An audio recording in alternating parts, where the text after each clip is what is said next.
Rome does not build in a day அப்படின்னு ஒரு maxim சொல்லுவாங்க.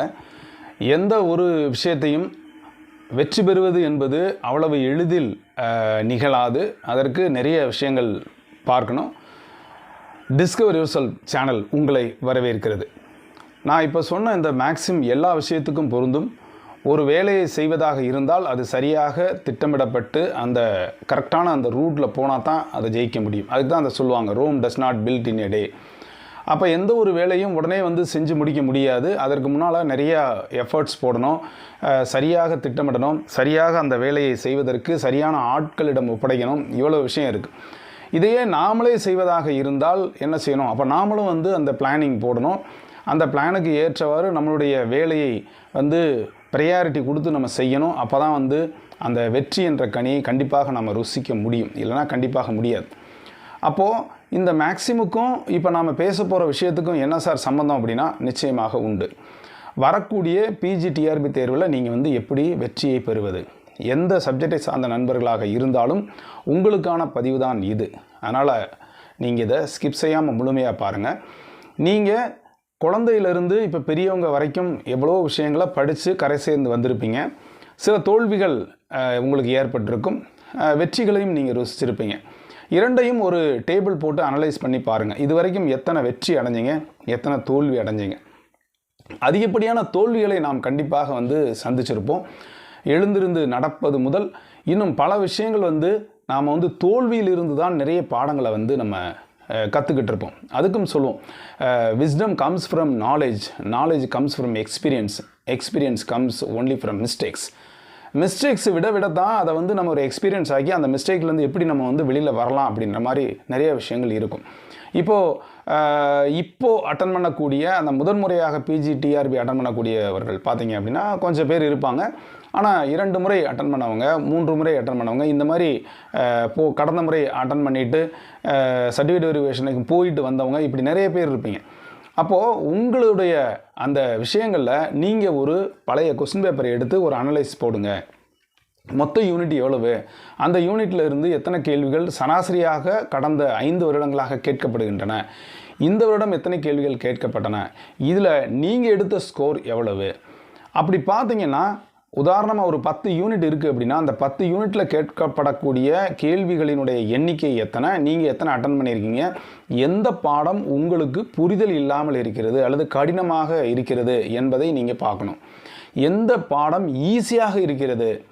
ஸோ ஈஸியாக இருக்கிற இதில் நீங்கள் அதிகப்படியான மதிப்பெண்கள் வாங்க முடியும். கஷ்டமான பகுதியில் ஒன்று நீங்கள் அதுக்குன்னு தனியாக கோர்ஸுக்கு போகணும், இல்லைனா முயற்சி பண்ணிவிட்டு எவ்வளோ மேக்ஸிமம் முடியுமோ அதை நம்ம என்ன செஞ்சுக்கலாம், பண்ணிக்கலாம் அப்படின்ற ஒரு முடிவுக்கு வரணும்.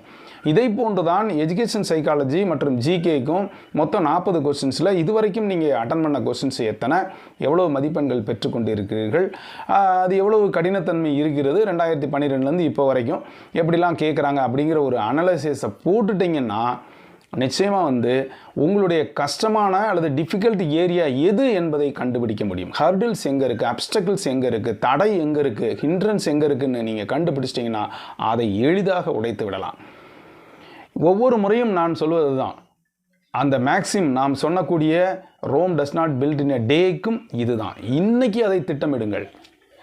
கடந்த முறை நீங்கள் எழுதக்கூடிய தேர்விலே எந்தெந்த பகுதி உங்களுக்கு கடினமான பகுதி, எதில் நீங்கள் அதிகமாக ஸ்கோர் பண்ணல அப்படின்றத முடிவு பண்ணிட்டீங்கன்னா அதற்கு நீங்கள் அதிகப்படியான முக்கியத்துவம் கொடுக்கலாம், அதிகப்படியான ரிவிஷன் கொடுக்கலாம், அதிகப்படியான தேடுதல் கொடுக்கலாம். நிச்சயமாக பார்த்தீங்க அப்படின்னா அது உங்களுக்கு கூடுதல் மதிப்பெண்களை பெற ஏதுவாக இருக்கும். இதற்கு ஏற்றாற் போல் நீங்கள் ஒரு டெஸ்ட் பேட்சுக்கு போகிறதாகவோ அல்லது ஏதாவது சென்டரில் போய் நீங்கள் படிக்கிறது எது வேணாலும் நீங்கள் வச்சுக்கலாம். ஏன் அப்படின்னு கேட்டிங்கன்னா இன்றைக்கி போட்டி உலகத்தில் அது நிறைய இருக்குது. இந்த ட்ரிப்பு விட்டுட்டிங்கன்னா இன்னும் 2 வருஷம் 3 வருஷம் ஆகும். ஸோ உங்களுக்கு வயசும் கூடி போய்கிட்டே இருக்கும், உங்களுடைய வருமானமும் இல்லாமல் போய்கிட்டே இருக்கும். அதனால் கிடைக்கக்கூடிய வாய்ப்பை நல்லா பயன்படுத்தணும். கணிசமான அளவு வேக்கன்சி இருக்குது. அப்போது இப்போமே திட்டமிடுங்கள். புதிதாக எழுதக்கூடியவர்கள் நன்றாக திட்டமிடுங்கள். அனைத்தையும் நீங்கள் படிங்க. ஏற்கனவே வெற்றியினுடைய விளிம்பு வரைக்கும் சென்றுவிட்டு திரும்பியவர்களுக்கு தான் நான் திரும்ப திரும்ப சொல்கிறேன், எந்த ஏரியாவில் வீக்காக இருக்கீங்களோ அந்த ஏரியாவுக்கு அதிகப்படியான முக்கியத்துவம் கொடுங்க. எப்படி உங்களுடைய சப்ஜெக்ட்டுக்கு முக்கியத்துவம் கொடுத்தீங்களோ அதே போன்று எஜுகேஷன் சைக்காலஜிக்கும் முக்கியத்துவம் கொடுங்க, ஜிகேக்கும் முக்கியத்துவம் கொடுங்க. ஒரு மதிப்பெண் கூட உங்களை கீழே தள்ளி விட்டுடலாம். அந்த ஒரே மதிப்பெண்ணால் நீங்கள் வேலையும் கிடைப்பதற்கான வாய்ப்புகள் இருக்கும். ஒவ்வொன்றையும் முக்கியத்துவமாக கருதுங்க. எதையுமே ஈஸின்னு நினைக்காதீங்க. மேக்ஸிமம் எஃபர்ட் போடுங்க. கண்டிப்பாக உங்களுடைய தியாகங்கள் அதிகமாக இருக்கணும். அதுதான் ரொம்ப முக்கியம். நீங்கள் எனக்கு நான் என்ன சார் செய்கிறது, நான் ப்ரைவேட்டில் ஒர்க் பண்ணுறேன், எனக்கு நிறைய வேலை இருக்குது, நான் 8 மணிக்கு தான் திரும்புவேன் அப்படின்னு சொல்கிறதெல்லாம் காரணம் கற்பித்தல் என்று எஜுகேஷன் சைக்காலஜியில் நாமளே படிச்சிருப்போம். நம்மளை நாமளே ஏமாற்றிக்கொள்ளும் விதம். உங்களுடைய வெற்றிக்கு தேவை கண்டிப்பாக உங்களுடைய தூக்கத்தை தியாகம் பண்ணணும், மிச்சம் எல்லாத்தையுமே தியாகம் பண்ணணும். அப்படி தான் கண்டிப்பாக ஜெயிக்க முடியும். அதை தான் திரும்ப திரும்ப சொல்லுவாங்க, Rome does not build in a day. நீங்களே பாருங்கள், கரிகாலன் அந்த அணையை கட்டுவதற்கு எவ்வளோ நாள் ஆயிருக்கும், தஞ்சை பிரகதீஸ்வரர் கோயிலை கட்டுவதற்கு எவ்வளோ நாள் ஆயிருக்கும், தாஜ்மஹாலை கட்டுவதற்கு எவ்வளோ நாள் ஆயிற்று. ஸோ இது எல்லாமே எதை நம்ம சொல்லுகிறது அப்படின்னா, ஒரு வெற்றியை பெறுவதற்கு நாம் சரியான திட்டமிடுதலோடு அதற்கு என்ன தடை இருக்கிறது, எங்கே மிஸ்டேக் பண்ணுறோம் அப்படிங்கிறத கண்டுபிடிச்சினா நிச்சயமாக உங்களால் ஜெயிக்க முடியும். அதை நீங்கள் ஃபஸ்ட்டு கண்டுபிடிங்க. சொல்யூஷனை நான் சொல்லிட்டேன். அதை கண்டுபிடிச்சிங்கனாலே நீங்கள் முடிஞ்சு போச்சு. ஸோ இந்த ஏரியாவில் நீங்கள் வீக்காக இருக்கீங்க, அதுக்கு அதிகப்படியான கான்சன்ட்ரேஷன் பண்ணும்போது நிச்சயமாக ஜெயிக்க முடியும். அதே மாதிரி எந்த தியாகம் பண்ணுவதற்கு தயாராக இருங்க.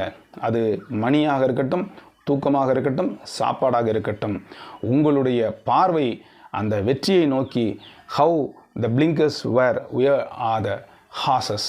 குதிரைக்கு கடிவாளம் மற்றும் அந்த பிளிங்கர்ஸ்ன்னு சொல்லக்கூடிய பாதையை மட்டுமே பார்த்து செல்லக்கூடியதை எப்படி போட்டிருப்பாங்களோ அது ரோட்டை தவிர வேறு எங்கேயும் பார்க்காது. அதே போல் டிஆர்பியில் உங்களுடைய மதிப்பெண் 110க்கு மேல் அப்படின்ற ஒரே விஷயத்தை வச்சுக்கிட்டு நீங்கள் பயணிச்சிங்கன்னா நிச்சயமாக ஜெயிக்க முடியும். இந்த மோட்டிவேஷன் நிச்சயமாக உங்களை ஒரு நல்ல வழிக்கு கொண்டு செல்லும் நான் நம்புகிறேன். தொடர்ந்து நம்மளுடைய சேனல் சார்பாக நடத்தக்கூடிய எஜுகேஷன் சைக்காலஜி கிளாஸ் அல்லது காமர்ஸ் கிளாஸ் வேணும்னா கீழே தர நம்பருக்கு தொடர்பு கொள்ளுங்கள். முயன்றால் முடியாது எதுவும் இல்லை. இது வரைக்கும் டிஸ்கவரி யுவர்செல்ஃப் சேனலை சப்ஸ்கிரைப் பண்ணிட்டு கொடுத்துரு பெல் ஐக்கானை கிளிக் பண்ணிட்டு ஆல்ங்கிற ஆப்ஷனை மறக்காமல் செலக்ட் பண்ணுங்கள். மீண்டும் அடுத்தது ஒரு நல்ல அப்டேஷன் சந்திக்கிறேன். நன்றி, வணக்கம்.